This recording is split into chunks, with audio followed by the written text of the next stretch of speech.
नमस्कार साथियों, एक बार फिर हमारे YouTube चैनल एग्जाम डे में आपका स्वागत है। मैं सुमित कुमार। जैसा कि आपको पता है कि हमारी पैट 2023 के लिए एक सीरीज चल रही है हिस्ट्री की, तो उसका हम एक टॉपिक कवर कर चुके हैं, सिंधु घाटी की सभ्यता। तो उसी क्रम में नेक्स्ट टॉपिक है उसका वैदिक सभ्यता। ठीक है, तो चलिए बिना देरी करे शुरू करते हैं आज का टॉपिक, वैदिक सभ्यता। सिंधु सभ्यता के बाद हमारे देश में जिस सभ्यता का प्रादुर्भाव हुआ वो वैदिक सभ्यता थी। ठीक है, उसको आर्य सभ्यता के नाम से भी जाना जाता है। वैदिक शब्द वेद से बना है, जिसका अर्थ होता है ज्ञान। जो वैदिक शब्द है ये हमारे वेद से लिया गया है और इसका अर्थ क्या होता है? ज्ञान। याद रखना, वैदिक शब्द का अर्थ क्या है? ज्ञान। ठीक है, और वैदिक संस्कृति के निर्माता कौन थे? आर्य थे। ठीक है, कौन थे? आर्य।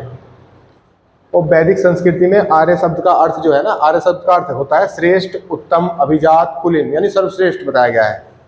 वैदिक संस्कृति में आर्य को क्या बताया गया है? श्रेष्ठ, उत्तम, अभिजात, कुलीन और उत्कृष्ट। ये सवाल आया हुआ है कि श्रेष्ठ, आर्य को श्रेष्ठ क्या मतलब? आर्य का मतलब तो श्रेष्ठ है, उत्तम, अभिजात है, कुलीन है, उत्कृष्ट है। ठीक, और जो एक प्रोफेसर थे मैक्स मूलर, उन्होंने आर्य शब्द का प्रयोग जो है श्रेष्ठ जाति के रूप में किया। मतलब उन्होंने, मैक्स मूलर ने बताया कि ये आर्य जो थे एक श्रेष्ठ जाति थी, उन्होंने ऐसा बताया। ठीक है, जो आर्यों की भाषा थी वो थी हमारी संस्कृत, और वैसे भी हमारी ओल्डेस्ट भाषा है संस्कृत। ठीक है, अब हम अध्ययन की दृष्टि से क्या करते हैं? वैदिक संस्कृति को दो पार्ट में डिवाइड कर लेते हैं। ठीक है, एक होता है ऋग्वैदिक काल जो 1500 ईसा पूर्व से लेके 1000 ईसा पूर्व तक, और दूसरा होता है उत्तर वैदिक काल 1000 से 600 ईसा पूर्व तक। ठीक है, तो आज हम जो पढ़ने वाले हैं वो है ऋग्वैदिक काल 1500 ईसा पूर्व से लेके 1000 ईसा पूर्व तक। ठीक है, तो चलिए शुरू करते हैं ऋग्वैदिक काल। ऋग्वैदिक काल 1500 से 1000 ईसा पूर्व। ऋग्वेद संहिता इस काल की जानकारी का एकमात्र साहित्यिक स्रोत है। यानी कि हमें वैदिक सभ्यता के बारे में जो हमें पता चलता है ऋग्वैदिक काल, वैदिक सभ्यता के बारे में, तो वो हमें चलता है पता ऋग्वेद संहिता से, यानी कि ऋग्वेद से हमें जानकारी मिलती है। और जो ये वैदिक सभ्यता थी ये ग्रामीण सभ्यता थी। जैसे सिंधु घाटी की सभ्यता क्या थी? नगरीय सभ्यता थी, और ये क्या है? ग्रामीण सभ्यता। ठीक है, और आर्य थे, आर्यों का आरंभिक जीवन पशुचारण पर आधारित था। मतलब ये पशुचारण पे ही अपने जीवन निर्वाह करते थे, और कृषि जो था इनके लिए गौण कार्य था। कृषि जो था इनके लिए गौण कार्य था। और 1400 ईसा पूर्व में बोगजोकोई, जो एशिया माइनर के अभिलेखों में वैदिक काल के देवताओं इंद्र, वरुण, मित्र, नासत्य का उल्लेख मिलता है। मतलब ये पूछ सकते हैं कि भाई कि बोगजोकोई के अभिलेख जो प्राप्त हुआ है हमें एशिया माइनर से, उसमें वैदिक काल के कौन से देवताओं का उल्लेख मिलता है? ये क्वेश्चन बन जाता है। तो होते हैं इंद्र, वरुण, मित्र, नासत्य। ठीक, और ऋग्वेद की काफ़ी सारी बातें हैं जो ईरान का एक प्राचीन ग्रंथ है अवेस्ता, उसके साथ बहुत सारी बातें इसकी मेल करती हैं। ये याद रखना कि ऋग्वेद की काफ़ी सारी बातें कहाँ के? ईरान के एक प्राचीन ग्रंथ अवेस्ता से मिलती हैं। अब यह है कि हमारे यहाँ पे थ्योरी है कि आर्य जो है विदेशज हैं, विदेशी हैं, हमारे देश के नहीं है, कहीं बाहर से आए, इन्होंने आक्रमण करा और यहाँ पे आ गए, अपना बस गए। तो इस संदर्भ में विभिन्न विद्वानों ने बताया कि भाई कोई कहाँ से आए। तो हम देखते हैं कि किस किस विद्वान ने इन्हें बताया कहाँ से आए, इनका मूल स्थान क्या था, निवास स्थान। एक है प्रोफेसर मैक्स मूलर, इन्होंने बताया है मध्य एशिया, बैक्टीरिया। मतलब अब जो मध्य एशिया है उस टाइम उसको बैक्टीरिया बोलते थे। ठीक है, बाल गंगाधर तिलक, इन्होंने बताया उत्तरी ध्रुव से आए थे आर्य हमारे देश में। ठीक, डॉक्टर अविनाश चंद्र दास, इन्होंने बताया सप्त सैंधव प्रदेश। ठीक है, सप्त सैंधव प्रदेश कौन सा है? वही गंगा यमुना का दोआब और उसका सीमावर्ती क्षेत्र को हम सप्त सैंधव प्रदेश बोलते हैं, वहाँ के पढ़ेंगे। और एक थे दयानंद सरस्वती जी, इन्होंने बताया था तिब्बत से आए थे आर्य। ठीक है, और एक गंगानाथ झा, इन्होंने बोला ब्रह्मर्षि देश से आए थे। ठीक, और एक है गाइल्स महोदय, ये गाइल्स है हंगरी तथा डेन्यूब नदी की घाटी, ये मिस्टेक है, हंगरी तथा डेन्यूब नदी की घाटी से आर्य जो थे हमारे देश में आए थे। ठीक, चलिए, और इसके बाद भी ये मैं बताता हूँ आपसे कि जो प्रोफेसर मैक्स मूलर ने जो बताया ना मध्य एशिया से आर्य आए थे, सबसे ज़्यादा जो मान्यता है विद्वानों में वो यही है कि आर्य जो आए थे मध्य एशिया से आए थे, यही सर्वमान्य मत है मतलब। ठीक है, चलिए अब देखते हैं हम इसका भौगोलिक विस्तार कि ये सभ्यता कहाँ से कहाँ तक इसका विस्तार था। तो ऋग्वेद में आर्य निवास स्थल के लिए सप्त सैंधव क्षेत्र का उल्लेख मिलता है। सप्त सैंधव क्षेत्र जिसका अर्थ है 7 नदियों का क्षेत्र। अब ये नदियाँ हैं सिंधु, सरस्वती, शतुद्री, विपाशा, परुष्णी, वितस्ता, अश्विनी। अब इनके नाम जो दिए गए हैं ये आपको याद रखने हैं। जैसे कि सतलज नदी, अब जो सतलज है उसका नाम पहले क्या था? शतुद्री। और जो ब्यास नदी है पहले उसका नाम था विपाशा। जो अब रावी नदी है उसका नाम था परुष्णी। और जो झेलम है उसका नाम था वितस्ता। और जो चिनाब है उसका नाम था अस्किनी। ये किनी है, अस्किनी।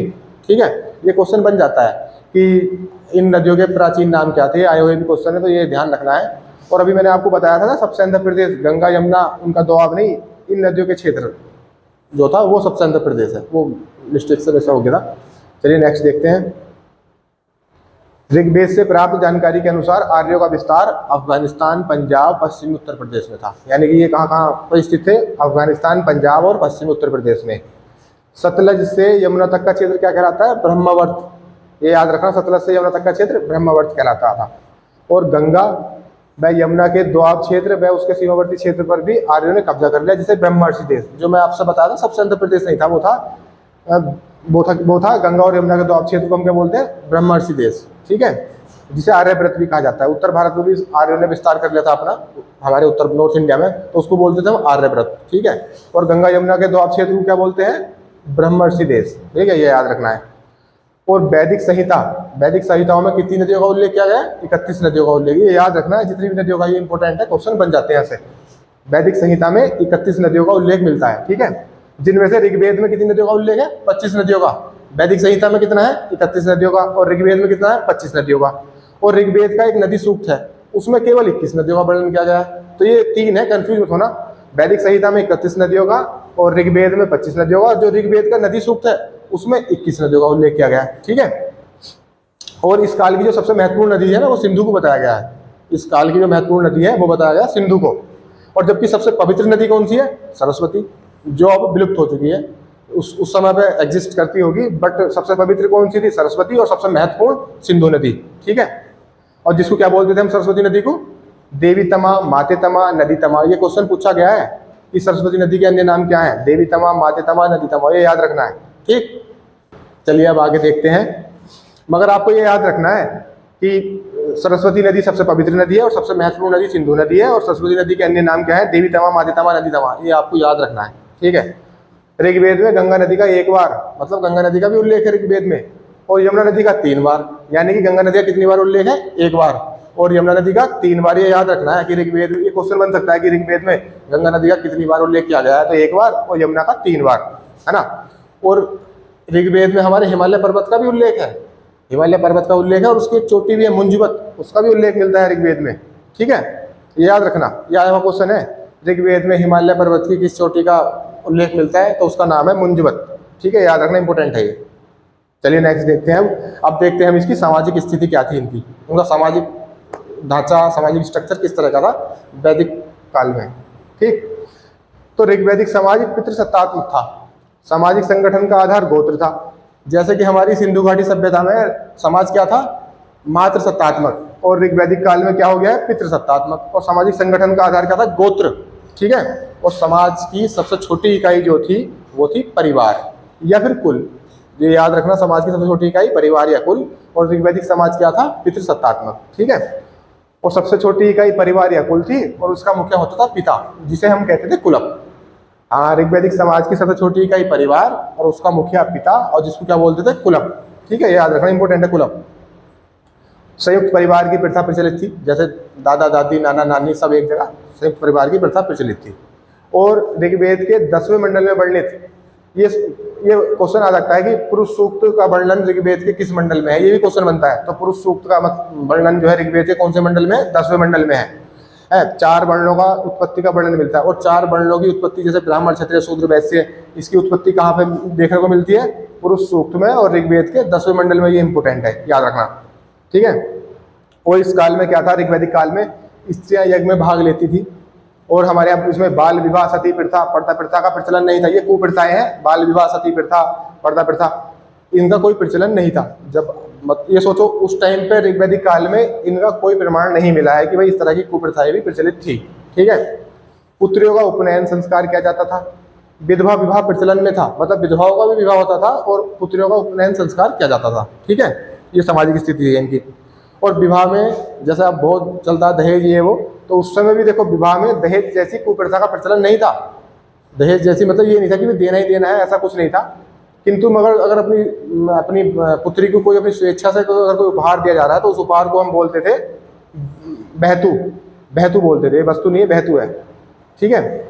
जो भी हमने कन्या को अपनी मर्जी से अपना कुछ भी दिया, उसको क्या बोलते थे? बहतू, ठीक है।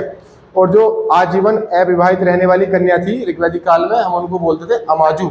जो शादी नहीं करती थी ना, उनको क्या बोलते थे उन लड़कियों को? अमाजु। और ये इंपॉर्टेंट है, याद रखना, अमाजु आया हुआ है ये। पुत्र प्राप्ति के लिए, ठीक है, पुत्र प्राप्ति के लिए नियोग की प्रथा स्वीकार की गई है। नियोग की प्रथा, नियोग प्रथा ये होती है, अगर किसी स्त्री के पुत्र नहीं है, संतान नहीं है, ठीक है, या पुत्र नहीं है, तो वो अपने जो देवर होते हैं, हम देवर बोल सकते हैं, भाई, अपने हस्बैंड का छोटा भाई, उसके साथ साहचर्य संबंध स्थापित कर सकती थी पुत्र प्राप्ति के लिए। तो ये है हमारी नियोग प्रथा। आप सोचेंगे नियोग क्या है? नियोग की प्रथा, तो नियोग प्रथा है अगर अपने देवर के साथ वो पुत्र प्राप्ति के लिए साहचर्य करती है तो उसको हम बोलते थे नियोग प्रथा, ठीक है। और दास प्रथा का प्रचलन था, दास प्रथा का प्रचलन था। ये भी सिंधु घाटी सभ्यता के लोगों की तरह मांसाहार और शाकाहार दोनों प्रकार का भोजन करते थे, ठीक है। और सिंधु घाटी सभ्यता के लोग, मैंने आपको बताया था कल कि वो कौन से वस्त्र पहनते थे, मतलब किस किस वस्त्र के प्रमाण मिले हैं, तो वहाँ मिले थे हमें मिले थे सूती वस्त्र के, ऊनी वस्त्र के, मगर चर्म के नहीं मिले थे। तो आर्य जो थे ये धर्म नहीं, चर्म है, चमड़े के बने हुए वस्त्र। तो आर्य सूती वस्त्र, ऊनी वस्त्र और चर्म के बने वस्त्रों को धारण करते थे, ठीक है। समाज में, आर्य समाज में दो तरह के विवाह प्रचलित थे, दो तरह के, एक अनुलोम विवाह, एक प्रतिलोम विवाह। अनुलोम विवाह मतलब कि उच्च वर्ण का पुरुष हो और निम्न वर्ण की स्त्री हो, कहने का मतलब उच्च जात का आदमी होना चाहिए था और नीची जात की औरत, तो उसको तो बोलते थे अनुलोम विवाह। और एक था प्रतिलोम विवाह, यानी कि उच्च वर्ण की स्त्री और निम्न वर्ग का पुरुष, तो उसको को बोलते थे हम प्रतिलोम विवाह। तो अनुलोम और प्रतिलोम ये दोनों विवाह प्रचलित थे। ये पूछ सकते हैं कि भाई उस समाज में कितने तरह के विवाह प्रचलित थे, तो आपको पता होना चाहिए दो तरह के, अनुलोम प्रतिलोम। ये नाम से ही चल रहा है पता, अनुलोम का मतलब उच्च वर्ण का पुरुष और निम्न वर्ण की स्त्री, प्रतिलोम उच्च वर्ण की स्त्री, निम्न वर्ण का पुरुष, ठीक है। चलिए नेक्स्ट देखते हैं हम। जो नर्तकियां होती थी वे एक विशिष्ट तरह का परिधान पहनती थी, ड्रेस, जैसा आज भी ड्रेस होती है, तो उसको हम क्या बोलते थे? पेशेंस। उस वस्त्र का नाम क्या था जो नर्तकियां अपना धारण करके नृत्य करती थी? पेशेंस, ये याद रखना। विशज शब्द का प्रयोग ऋग्वेद में वैद्य के लिए होता था, जैसे कि अब वैद्य जिसे बोलते हैं, डॉक्टर, हमारे अब तो डॉक्टर हो गए हैं, वैद्य तो बहुत कम दिखाई देते हैं, तो उस समय क्या बोलते थे? वैद्य के लिए भिषज शब्द का प्रयोग किया गया था। ये इंपॉर्टेंट है, याद रखना, भिषज और ये पेशेंस। पेशेंस क्या है? जो स्त्रियां, जो नर्तकियां थी, जो वो वेशभूषा धारण करती थी, उसको बोलते हैं पेशेंस। और जो ये ऋग्वेद में वैद्य होते थे उनको बोलते थे भिषज, ठीक है। एक थे अश्विनी देवता, अश्विन देवता को कहा जाता था भिषज। और जो भिषज है ना, ये भिषज, इसको अश्विन देवता को भी कहा जाता था, एक अश्विन देवता थे उनको भी भिषज बोलते थे, और वैद्य के लिए भी भिषज शब्द का प्रयोग था। तो कंफ्यूज मत करना कि भिषज वैद्य होगा या अश्विन, दोनों में से एक ऑप्शन होगा या दोनों होंगे। तो क्या क्या होता है? भिषज, वैद्य और अश्विन देवता, ठीक है। और ऋग्वेद उस समय में ना यक्ष्मा तपेदिक का उल्लेख भी अनेक स्थलों पर हुआ है, मतलब ये आता है यक्ष्मा और तपेदिक, क्या वैदिक संस्कृति में इसका उल्लेख भी मिलता है, यक्ष्मा और तपेदिक। शायद इसको बोलते, क्या बोलते हैं यक्ष्मा तपेदिक को? टाइफाइड। हाँ चलो, जो भी था, कोई बीमारी, मैं इसका सही से मुझे नाम याद नहीं आ रहा, यक्ष्मा तपेदिक, ये याद रखना मत कि ये बीमारी का उल्लेख किया गया है। अब इनकी राजनीतिक स्थिति देखते हैं, ये राजनीतिक समाज किस तरह का था। ये कबीलाई व्यवस्था पर आधारित था, ऋग्वैदिक समाज जो था कबीलाई व्यवस्था पर आधारित था, ठीक है। लोग जो ऋग्वैदिक काल के लोग जो थे वे जनों में, कबीलों में विभाजित थे, जनों में और कबीलों में, ठीक। कबीलों का एक राजा होता था जिसे गोप कहा जाता था, ये याद रखना। कबीलों के राजा को ऋग्वैदिक काल में कबीलों का राजा क्या कहलाता था? गोप कहलाता था। आर्यों को पंचजन भी कहा गया था, पंचजन, ये याद रखना। आर्यों किसे, पंचजन किसे कहा गया है? आर्यों को। और क्योंकि इनके 5 कुल थे। पंचजन क्यों कहा? क्योंकि इनके 5 कुल थे। कौन कौन से थे? अनु, दुरु, पुरु, तुर्वसु, यदु। ये इंपॉर्टेंट है कि आर्यों के जो 5 कुल थे वो कौन कौन से थे? अनु, दुरु, पुरु, तुर्वसु, यदु, इसीलिए इनको पंचजन बोलते हैं, ठीक। चलिए, और ऋग्वैदिक काल में राज्य का मूल आधार कुल या परिवार था। मूल आधार सबसे छोटी इकाई बताया था मैंने आपको, कुल या परिवार था, ठीक है। परिवार का मुख्य क्या कहलाता? कुलप, मैंने बताया था आपको, पिता होता था वो कुलप कहलाता था। गृहपति, कुलप, बात एक ही है।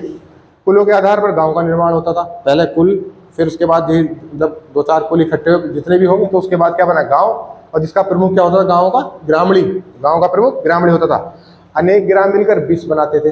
जब बहुत सारे गांव मिलते 20 जिला, जैसा अब जिला बनाते हैं ऐसे 20 बनाते थे, जिसका प्रधान बिशप होता था। 20 से जन बनता था, जो कबीलाई संगठन था, मतलब वो सबसे बड़ी इकाई क्या थी? जन, ठीक है। इसका प्रधान कौन होता था?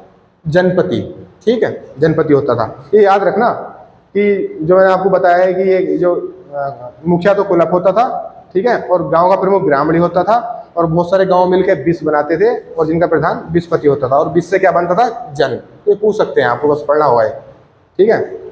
उसका क्रम क्या था, राजा, पुरोहित, बिस्पति, ग्रामणी, कुलप, ये इनका डिक्रीजिंग ऑर्डर था। सबसे पहले कुलप, फिर ग्रामणी, फिर बिस्पति, फिर पुरोहित, राजा, ये रैंक है इनकी ऊपर से नीचे तक, ठीक है। चलिए देखते हैं। अच्छा, ये काफी एग्जाम में पूछा जाता है कि दशराज का युद्ध सुना भी होगा, कहाँ कहाँ कैसे किसके बीच हुआ। तो ये 10 राजाओं के साथ युद्ध, दशराज युद्ध परसुणी नदी, रावी नदी के तट पर लड़ा गया था। भारतवंश के राजा सुदास थे। सुदास जो थे भरतवंश के राजा, उन्होंने रावी नदी के तट पर 10 राजाओं के साथ युद्ध हुआ था, ठीक है। सुदास राजा 10 पंचजनों, आर्य एवं 5 अनार्य के बीच हुआ था। अंत में इस युद्ध में भरत राजा सुदास की विजय हुई। इस युद्ध का वर्णन ऋग्वेद में विस्तार से किया गया है। तो आपको ये याद रखना है कि दशराज का युद्ध किस नदी के तट पर लड़ा गया था, रावी नदी के तट पर। उसका नाम क्या था, परसुणी रावी, है ना। किसके बीच में कौन कौन थे, एक राजा सुदास थे और 10 अन्य राजा थे। और 10 अन्य राजा कौन कौन थे, 5 थे आर्य और 5 अनार्य। मगर इन 5 आर्य 5 अनार्य मिलकर भी राजा सुदास को नहीं हरा पाए थे। तो इस युद्ध में विजयी कौन हुआ था, राजा सुदास। और किस नदी के तट पर लड़ा गया था, रावी नदी के किनारे, परसुणी, ठीक है। चलिए, आर्यों की प्रशासनिक इकाई जो थी 5 हिस्सों में बटी थी, कुल, ग्राम, विष, जन और राष्ट्र। वो हमने बता चुका था मैं, ठीक है। चलिए, सभा और समिति राजा को सलाह देने वाली संस्था थी।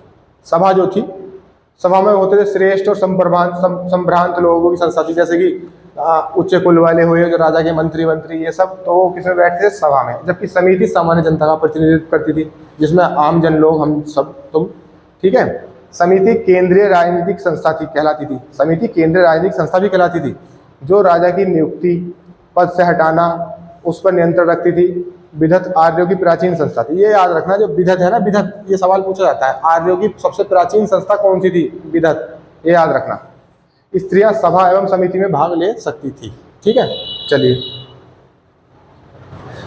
और एक बात यह है कि इसमें राजा, जैसे होता था कि भूमि का स्वामी नहीं होता था, राजा भूमि का स्वामी नहीं होता था, जबकि भूमि का स्वामी जो था जनता के हाथ में था। मतलब ये नहीं था कि राजा ही मालिक है सारी भूमियाँ जो भी भूमि थी वो सब जनता के पास ही थी, ठीक है। और एक बलि एक प्रकार का कर है। और वो कर क्या था, जो अपनी स्वेच्छा से जनता, प्रजा द्वारा स्वेच्छा से जो राजा को दिया जाता था, उसको हम बोलते थे बलि। तो ये सवाल आता है कि बलि क्या है, एक प्रकार का कर जो स्वेच्छा से राजा को दिया जाता था आम जनता के द्वारा, ठीक है। और उस समय क्या था कि राजा जो है स्थायी सेना नहीं रखता था, कि ये नहीं कि राजा के पास 10,000 सैनिक है या 20,000 सैनिक है, कोई उसकी स्थायी सेना नहीं होती थी। मगर युद्ध के समय वो नागरिकों को संगठित कर लेता था, जिसका कार्य संचालन बात, गण, ग्राम और सर्द नाम से विभिन्न टोलियां करती थी। मतलब राजा के पास, कहने का मतलब यह, राजा के पास जो है कोई निश्चित सेना नहीं थी कि स्थायी सेना है। जब भी कभी जरूरत पड़ी, युद्ध हुआ, कुछ हुआ, तो वो अपने नागरिकों को संगठित कर लेता था, जिनका नेतृत्व कौन करते थे, बात, ब्रातगण, ग्राम और सर्द नाम से विभिन्न टोलियां करती थी, ठीक है। ये सवाल इंपोर्टेंट है कि ऋग्वेद में राजा को क्या कहा जाता है, गोप्तजनस्य, अर्थात कबीलों का पुरावेता, नगरों पर विजय प्राप्त करने वाला। ऋग्वेद में राजा के नाम है गोप्तजनस्य, पुरावेता और नगरों पर विजय प्राप्त करने वाला। ये याद रखना, ऋग्वेद में राजा गोप्तजनस्य, ये बहुत इंपॉर्टेंट है, गोप्तजनस्य, ठीक है। चलिए नेक्स्ट देखते हैं। हाँ, अब देखते हैं हम इनकी सामाजिक स्थिति, हमने देख लिया। अब देखते हैं हम इनकी आर्थिक स्थिति, ठीक है। ऋग्वैदिक काल में आर्यों की संस्कृति ग्रामीण एवं कबीलाई थी। मैं आपको बता चुका, इनका समाज कबीलाई समाज था और इनकी संस्कृति क्या थी, ग्रामीण थी, ठीक है। पशुपालन इनका प्राथमिक पेशा था और कृषि था द्वितीयक पेशा। मतलब कहने का इनकी जीविकोपार्जन का जो साधन था वो पशुपालन था। कृषि तो ये जानते थे, करते थे, मगर गौण कार्य था इनके लिए, ठीक है। इस काल में गाय को पवित्र पशु माना गया था। गाय अघन्य शब्द, इस काल में गाय के लिए अघन्य शब्द का प्रयोग किया गया। अघन्य का मतलब है उसको मार नहीं सकते थे। अगर किसी ने मारा गाय और ब्राह्मण को मार नहीं सकते थे, किसी ने मारा तो उसको मृत्युदंड या फिर उसको देश से निकाला, ठीक है, ये होता था। और गाय को ही, पहले करेंसी तो थी नहीं थी, गाय को ही वस्तु विनिमय के रूप में प्रयोग करते थे, मतलब सामान लेन देन में गाय, ठीक है। आर्यों की अधिकांश लड़ाइयाँ गायों को लेकर होती थी, बिल्कुल। मैं बता रहा, गाय इतनी इंपॉर्टेंट थी कि गाय को, आदमी को मारने में मृत्युदंड नहीं था, अगर गाय को मार दिया तो मृत्युदंड था। और इसमें भी भेदभाव था। इन्होंने क्या भेदभाव किया कि अगर कोई नीचे वर्ण का लोग अगर मार देता है, नीचे वर्ण का लोग अगर कोई चोरी करता है या बड़ा काम करता है तो उसको मृत्युदंड नहीं था। अगर कोई ब्राह्मण ऊंचे वर्ण का लोग ऐसा काम करता था उसको बहुत कठोर सजा मिलती थी, बिल्कुल उल्टा हिसाब। ठीक है। और गाय को किस शब्द से भी कहा गया? अष्टकर्णी। गाय को ऋग्वैदिक काल में अष्टकर्णी भी कहा गया है। मैंने आपसे बताया ना, गाय को अगन्य, न मारे जाने वाला योग्य पशु बताया गया, इसको मान नहीं सकते थे, इतना इंपॉर्टेंट थी गाय। ठीक है, लेन देन में हर चीज में पवित्र, तो इसलिए गाय को अगन्य शब्द, ये पूछा जाता है अगन्य शब्द निम्न में से किसके लिए प्रयोग किया गया है? तो ऑप्शन में मिलेगा आपको गाय, तो आपको गाय पे लगाना। और गाय का अन्य नाम क्या था? अष्टकर्णी। ठीक है। एक पणी नामक व्यापारी थे, ये कुख्यात थे पशु की चोरी करने के लिए। पणी, पशु की चोरी के लिए कुख्यात कौन थे? पणी नामक व्यापारी। ठीक है।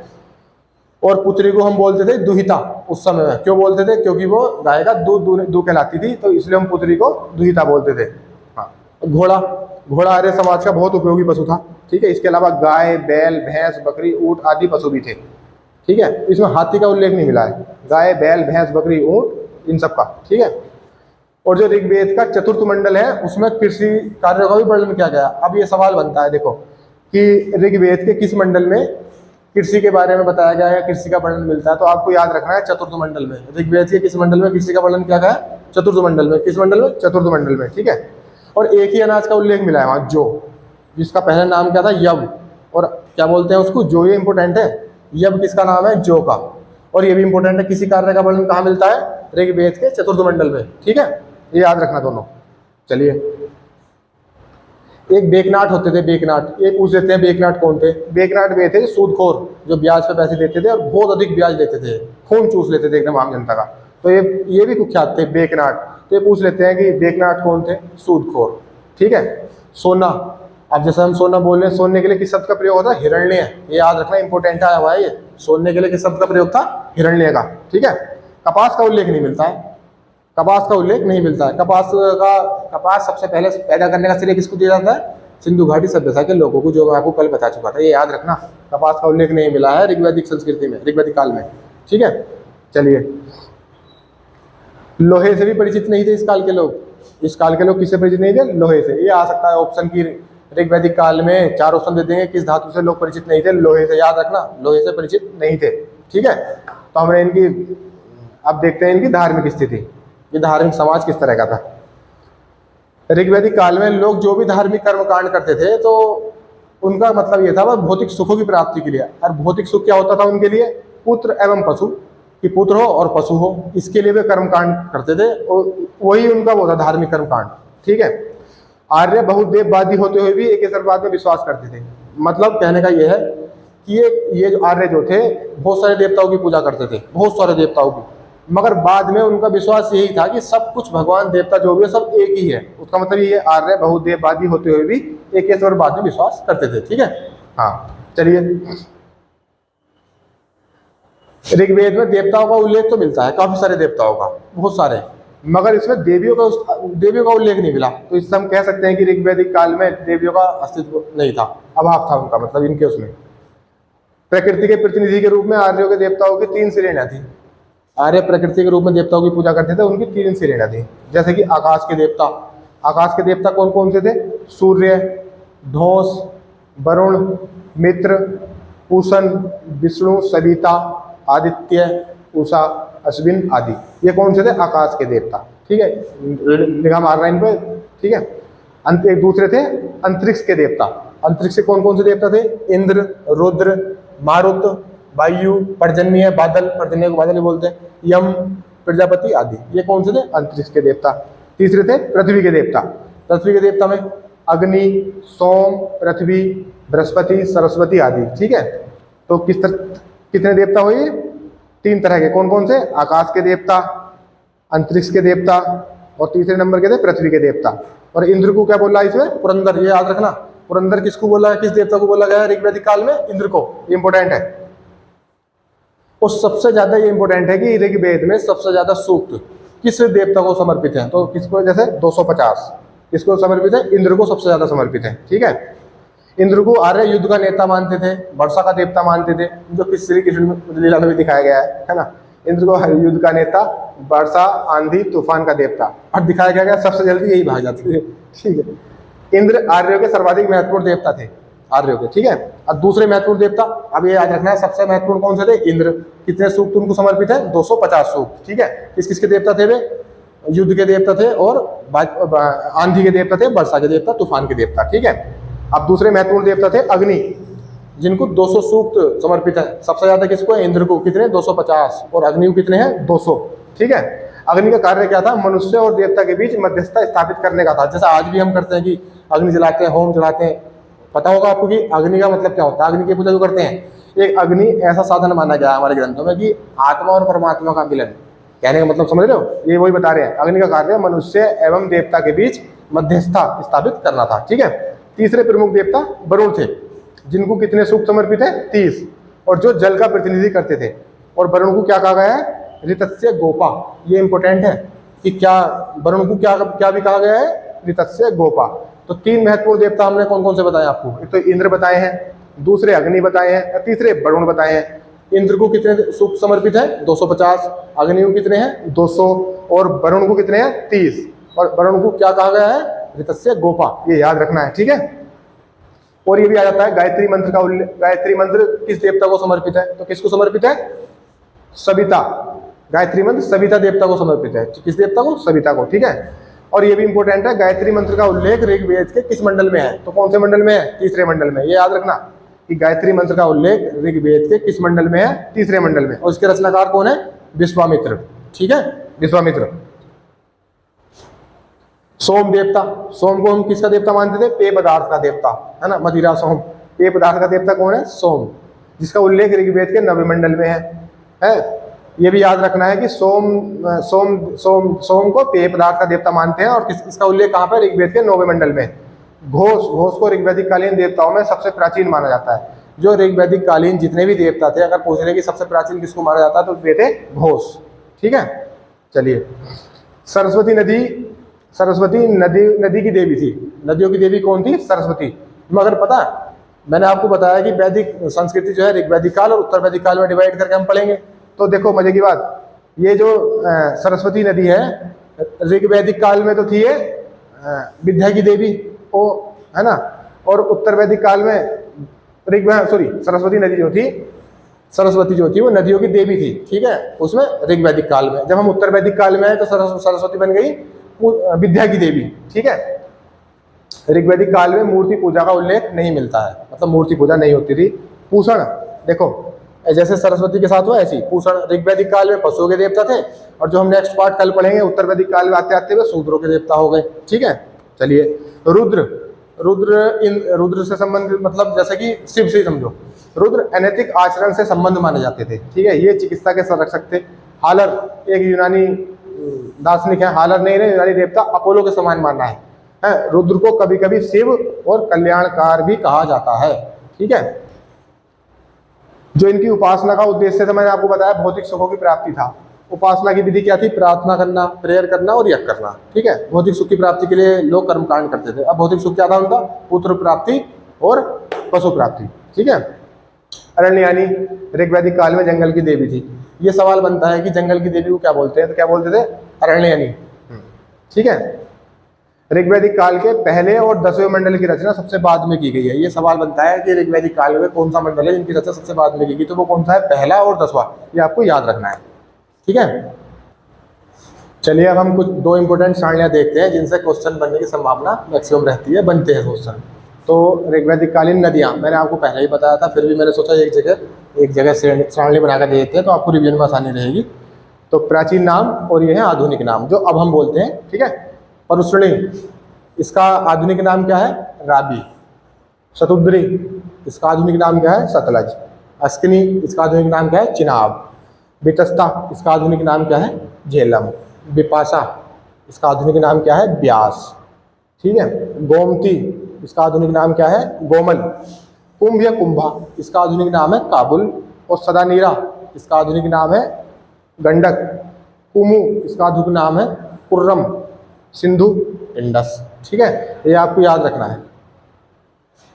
परुश्रेणी राबी, सतुद्री सतलज, अस्किनी चिनाब, वितस्ता झेलम, विपाशा ब्यास, गोमती गोमल, कुंभ काबुल, सदानीरा गंडक, कुमु कुर्रम, सिंधु इंडस, ठीक। चलिए वो तो नदियों की बात हो गई। अब हम बताते हैं दूसरी सारणी, ठीक है। प्राचीन नाम और आधुनिक नाम। उर्वरा, अब क्या बोलते हैं हम उसको? उपजाऊ। पहले क्या बोलते थे? बोलते उपजाऊ भूमि, तो उस टाइम उर्वरा भूमि, उपजाऊ भूमि। पहले क्या बोलते? लांगल और सीर। अब क्या बोलते हैं? हल। हल तो सबको पता होगा, लांगल और सीर बोलते थे पहले हल को। अब बोलते हैं जैसे बैल जिसको बोलते हैं, पहले क्या बोलते थे? ब्रक। पहले क्या, अब क्या बोलते हैं? बैल, पहले बोलते थे ब्रक। करीस या सकृत, गोबर की खाद होते गाँव में, गोबर की खाद, उसको पहले क्या बोलते थे? करीस या सकृत। ये इंपॉर्टेंट है, करीस बहुत इंपॉर्टेंट है, करीस, ठीक है। अब हल की बनी हुई नालियां, उसको क्या बोलते थे? सीता। पहले क्या बोलते थे? सीता, है ना। एक होता है अवल, अब क्या बोलते हैं उसको? कुआ या कूप। कुएं को पहले क्या बोलते थे? अवल, ठीक है। एक होता है कीवास, अब उसको बोलते हैं हलवाहा। हलवाहा मतलब शायद हल को जोतने वाला, हलवाहा, तो उसको पहले क्या बोलते थे? कीवास, ठीक है। पर्जन्य, पहले हम पर्जन्य बोलते थे, अब क्या बोलते हैं? बादल। मैंने आपको बताया था बीच में, पर्जन्य बादल, ठीक है। एक अनाज मापने का यंत्र, अनाज मापने का बर्तन होता है, उसको बोलते थे उर्दर। ये इंपॉर्टेंट है, अनाज मापने का यंत्र आया हुआ भी है उर्दर, ठीक है। अब जो बढ़ई होता है, कारपेंटर, उसको क्या बोलते थे? तक्षण। तक्षण। जो वैद्य होता था उसको भिषज, मैंने आपको बताया था, तो वैद्य को भिषज बोलते थे, एक देवता था, ठीक है। ऋण लेने व बलि देने की प्रथा को क्या बोलते थे? कुसीद। क्या बोलते थे? कुसीद। बैलगाड़ी जो आप सबने देखी होगी, उसे क्या बोलते थे? अनस। तो ये कुछ इंपॉर्टेंट दो सारणियाँ थी, इनको भी आप देखना अच्छे से, ठीक है। हो सकता है शायद इसमें से कोई क्वेश्चन मिल जाए। तो आज हमारा वैदिक सभ्यता का एक पार्ट हमारा कंप्लीट हुआ है, ऋग्वैदिक काल, ठीक है। अब हम कल पढ़ेंगे उत्तर वैदिक काल, इसका सेकंड चैप्टर, ठीक है। तो उसके बाद हमारा ये टॉपिक पूरा हो जाएगा। तो आज के लिए इतना ही, और वीडियो में आपको कोई कमी लगती हो, कुछ बताना हो, तो आप कमेंट में बता सकते हैं, और इसकी PDF अगर चाहिए हो तो आप कमेंट कर सकते हैं, ठीक है। तो आज के लिए इतना ही। जय हिंद, जय भारत।